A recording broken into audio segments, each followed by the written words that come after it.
más información. Ahora vamos a hablar de las víctimas, porque más de uno se preguntará, bueno, y específicamente en qué casos él participó. Vamos a hablar de las víctimas del monstruo. Allí hubo empresarios, hubo artistas, transportistas e incluso uno de los policías que lo investigaba. Luego de años, porque han sido años de seguimiento, la policía logró capturarlo, como hemos visto, en Paraguay. Y esta es la historia de sus crímenes y de quienes sufrieron su demencial violencia. Patricia Huaraz nos cuenta las historias a continuación.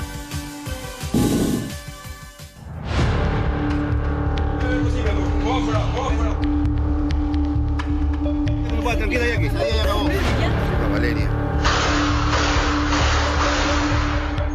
Escuchamos la noticia que ya lo capturaron en un momento, bueno, fue pues un poco de alegría, digamos, porque ya lo capturaron, pero eso no va a sanar todo ese gran vacío que dejó mi hijo.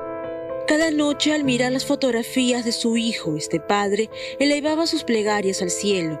Le pedía que desde allá arriba guiara la investigación y que iluminara el camino de la justicia para llegar al hombre que ordenó su muerte, alias el monstruo. Nunca perdió la fe, aunque el dolor lo acompañaba como una sombra que no se iba. Y cuando finalmente supo de la captura de Eric Moreno Hernández, sintió un nudo en la garganta, cerró los ojos y respiró hondo. No fue alegría plena, sino una mezcla de alivio y tristeza. Alivio porque el criminal había caído, tristeza porque ni esa detención borraría el vacío que dejó la partida de su hijo. Nada lo traería de vuelta. A mi hijo le quitaron la vida por orden de este maldito monstruo que ahora ya está detenido. Pero así lo hayan detenido a él, ya no me devuelven a mi hijo. Jamás. Así lo manden cadena perpetua o lo fusilen, jamás me lo devuelven a mí. Todos los días o a cada rato yo oraba y le decía, hijo, tú tienes que capturarlo a este fulano desde el cielo para que cumplas tu cometido. Yo creo que más ha sido que mi hijo desde el cielo ha estado haciendo el seguimiento para que lo capturen y se logró lo que él quiso. Ojalá pues que no lo suelten.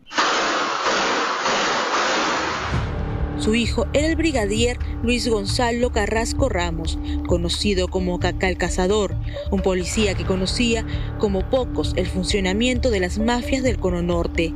Inteligente, decidido, había dedicado meses a seguir los pasos a la organización del llamado secuestrador de secuestradores. Era su obsesión y su misión detenerlo. Al salir de casa, fue emboscado. Un auto lo interceptó y los sicarios dispararon sin piedad. Murió ahí mismo, en la calle, en el barrio donde creció, pues no tuvo oportunidad de defenderse.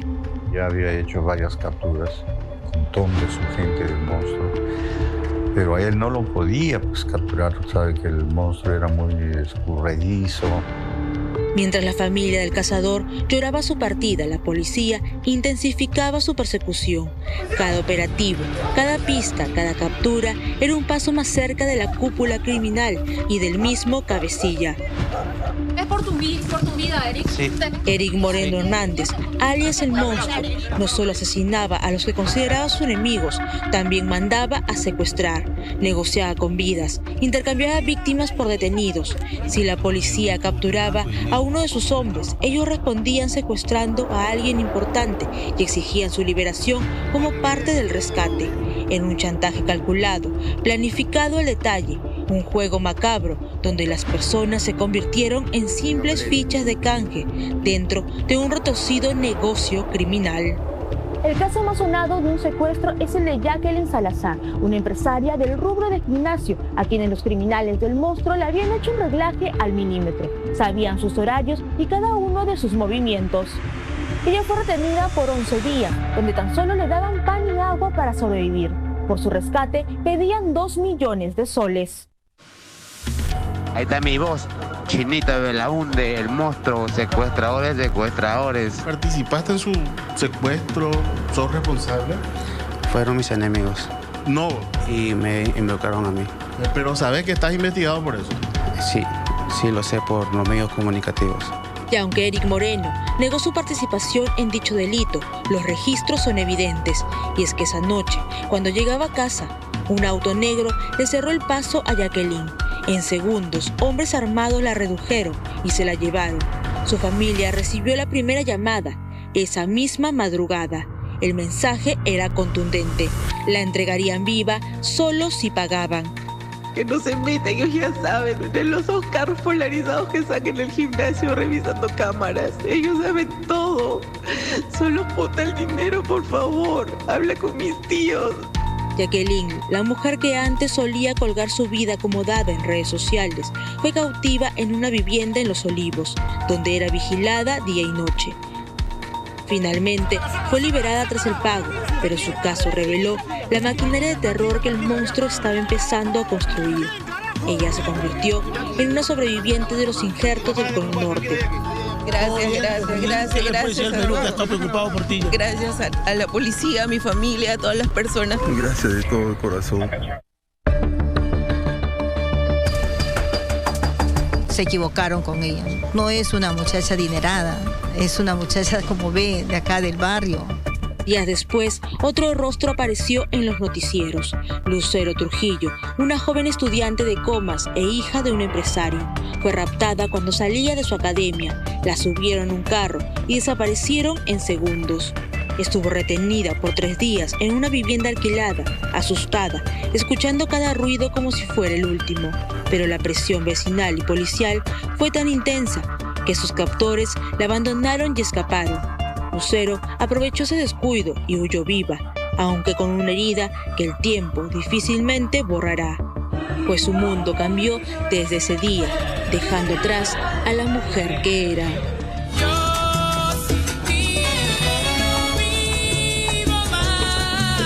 Tenemos evidencias e indicios suficientes para poder comprobar que él ha sido partícipe de algunos secuestros, e inclusive en el secuestro de la señorita Lucero también. Emotivos momentos de reencuentro. Pero el caso que estremeció al país fue el de Valeria Vázquez, una dulce niña de tan solo 12 años, que a tan corta edad supo que es vivir el miedo de no regresar a causa del llamado secuestrador de secuestradores. Fue cuando Valeria y su hermano llegaron hasta la puerta de su casa a bordo de la movilidad, cuando fue interceptado por unos criminales que portaban chalecos de policía. Ellos le pidieron a los escolares que se pusieran boca abajo con las manos en la cabeza, para así poder llevarse a la menor con paradero desconocido. Su rapto ocurrió tan solo un mes después del secuestro de Lucero. La pequeña Valeria salía del colegio a bordo del bus escolar. Fue en el trayecto que unos sujetos la interceptaron y se la llevaron en un auto sin dejar rastro. Las horas siguientes fueron todo un tormento para su familia. Comas entero se movilizó. La policía activó todos sus protocolos porque ya conocían el peligro. La banda del monstruo no tenía límites, ni edad ni compasión. Felizmente, ella fue rescatada con bien y liberada en un lugar desolado. Es nuestro mejor regalo de Navidad, de Año Nuevo, de cualquier cosa. Gracias a todos por todo el apoyo que nos dieron.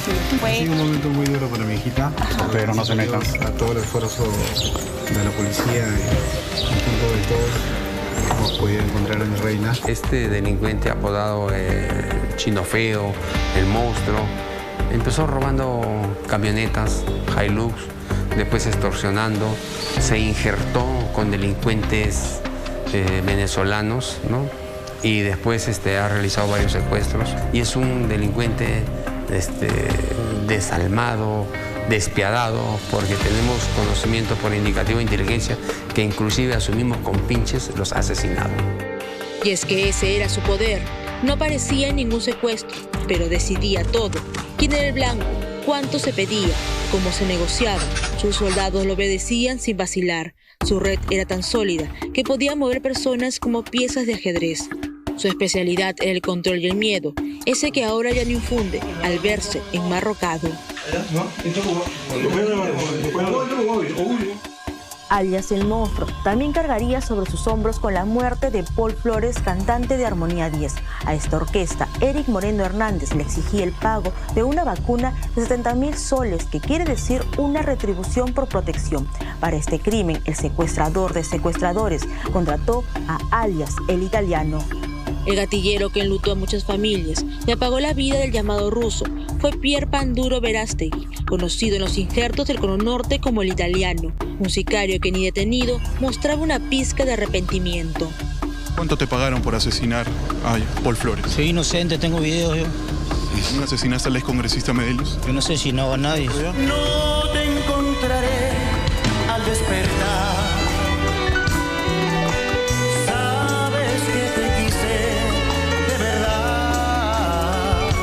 Paul Flores era un cantante que empezaba a sonar fuerte en nuestro país. Salía de una presentación cuando el bus que se dirigía a otro evento fue alcanzado por unos sicarios que dispararon a quemarropa. Su muerte confirmó lo que ya se sospechaba: el monstruo había extendido su dominio más allá de los barrios. Su hombre alcanzaba escenarios y reflectores. El ruso se convirtió en una víctima que no logró sobrevivir a la mafia de la extorsión que la orquesta Armonía 10 venía sufriendo. Muy querido por todo el mundo, con su familia, realmente un hijo muy bueno con sus padres, y le arrebatan la vida en su mejor momento.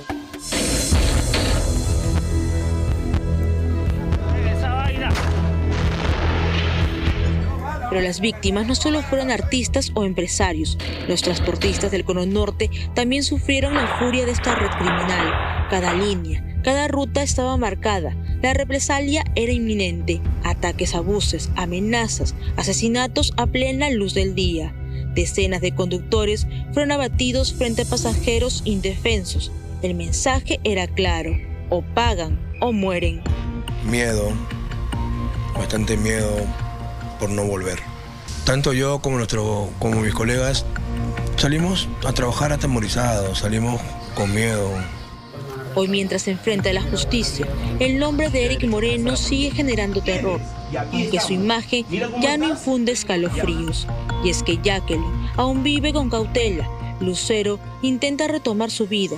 La familia de Valeria no volvió a ser la misma. Los padres del cazador siguen esperando que el sacrificio de su hijo no quede en el olvido. Y los transportistas, golpeados por años de extorsión, siguen exigiendo justicia. ¿Por qué no nos cuidas a nosotros? Dime, en octubre murió el compañero. Falleció. Dijeron que nos iban a cuidar, nos iban a respaldar. ¿Acaso nos han respaldado? Nosotros pagamos incremento en el pago de administración a la empresa diario. La empresa es la que maneja los motos, lo que están pagando.